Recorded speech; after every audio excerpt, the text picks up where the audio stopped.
पता है सबसे बड़ी प्रॉब्लम क्या है? जब एक स्टूडेंट तैयारी करता है अपनी और साल भर लगा रहता है अपनी एक ड्रीम जॉब को लेकर के, इसमें अच्छे से तैयारी करता रहता है और वो देखता है कि फॉर्म आएगा, फॉर्म भरेगा, लेकिन ऐसा होता है कि वो जल्दी जल्दी में फॉर्म में ही गलती कर बैठता है।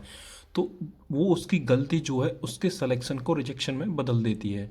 सपोज दैट अगर आप ओबीसी कैंडिडेट हो या कोई अदर कास्ट से बिलोंग करते हो, अगर आपको रिजर्वेशन चाहिए और वहाँ पर आप रिजर्वेशन ही गलत भर देते हो, तो कई कई जगह तो ऐसा होता है कि आपको फॉर्म ही, मतलब जो डॉक्यूमेंट वेरिफिकेशन के टाइम है, एकदम सब कुछ रिजेक्ट कर दिया जाता है, आपको किसी भी रिजर्वेशन कैटेगरी में एडजस्ट नहीं किया जाता है। लेकिन एसएससी में अभी ऐसा है कि आप जो है एडजस्ट कर दिए जाते हैं जनरल में। अगर आप जैसे ओबीसी की हो और आप डॉक्यूमेंट्स वगैरह आप नहीं दिखा पाते तो आप जनरल में काउंट कर लिए जाते हो।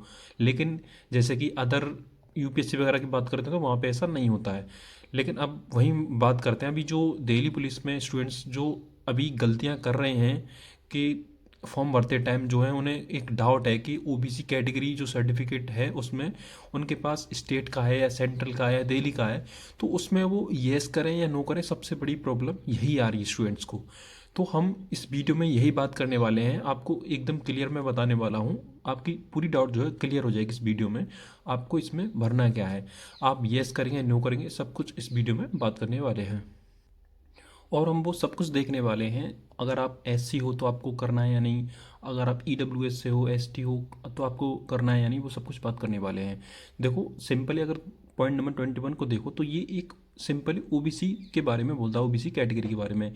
ये बोल रहा है कि do you possess OBC category certificate notified in the central list और by the government of NCT of Delhi. यानी आप, अगर आपकी जो कास्ट है वो सेंट्रल लिस्ट में आती है तो आप यहाँ पे यस करेंगे, ठीक है। या आप दिल्ली के निवासी हो, आपका वहाँ का मूल निवास है, आपका वहाँ का डोमिसाइल है, तो भी आप यस करेंगे, अदरवाइज आप नो करेंगे।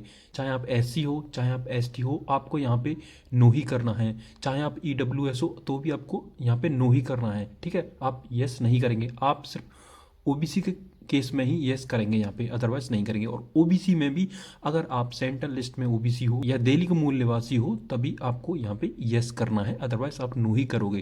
देखो इसके डिटेल में अगर आप चेक करना चाहें, इसके पैराग्राफ 6.2 में नोटिफिकेशन में हम देखने वाले हैं वहाँ पे क्या लिखा है, ठीक है, ताकि आपको एक अच्छे से ये क्लियर आइडिया हो जाए। देखो मैं यहाँ पे नोटिफिकेशन की बात करता हूँ। देखो अपने चैनल पर देखता हूँ नोटिफिकेशन जो मैंने डाल रखा, ठीक है। तो हम नोटिफिकेशन में देखने वाले हैं कि नोटिफिकेशन में इसके बारे में क्या लिखा है, ठीक है। तो अभी चेक करते हैं आपका नोटिफिकेशन। अब आप पैराग्राफ 6.2 में चल के देखते हैं, ठीक है।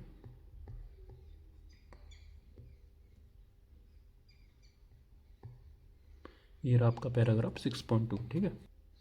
देखो इसमें क्या लिखा है, candidate claiming benefit under the OBC category shall be in accordance with the caste notified in the central list.